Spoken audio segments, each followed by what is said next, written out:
WTVA.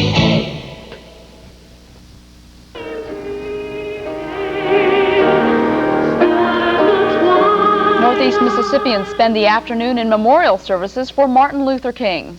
A Houston man gets a murder sentence of 15 years in prison. In sports, another upset in the SEC. Join us for 9 Alive News. Now, from the Tupelo and Columbus News Centers, this is the award-winning 9 Alive News. Good evening, I'm Van Campbell. And I'm Colleen Wood. A remorseful man who tried to commit suicide by eating rancid chicken and chain-smoking cigarettes after killing his girlfriend has been sentenced to 15 years in prison. 44-year-old Joseph Randall Jr. of Houston was sentenced yesterday after being convicted in the murder of 21-year-old Barbara Ann Robinson. She was shot in the face after an argument with Randall in October of 1983. Randall turned himself in to Houston police.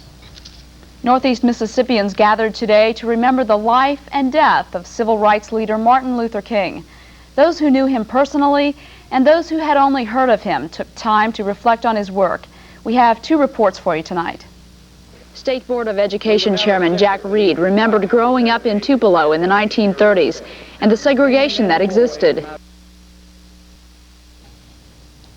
I'm sorry for that problem with the video. We'll try to have that story for you later in the newscast.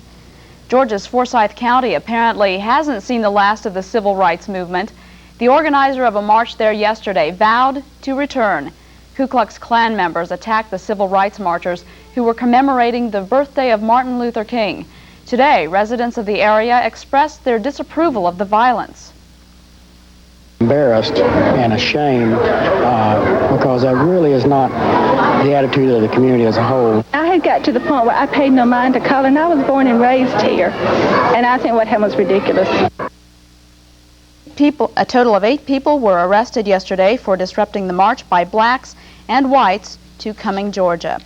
Judges and prosecutors say poor economic conditions in Mississippi are stopping them from carrying out justice to the fullest extent in drunk driving cases. Ruleville Municipal Judge Walter Bullock says he can't think of any case where he has given a drunk driver the maximum penalty.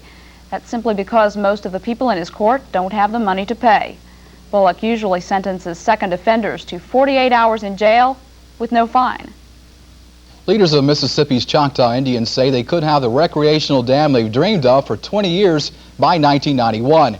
Tribal Chief Philip Martin says the possibility of building the project is more of a reality now. That's because residents in Leake County have offered their support, and some people in the Jackson area can see ways the structure could benefit them. It would cost $250,000 to plan the project in Neshoba County, and building it would cost $18.5 million. And still to come, the United Steelworkers Union is one step closer to going back to work. Also coming up, the U.S. forgoes the death penalty for a suspected hijacker. We'll be back.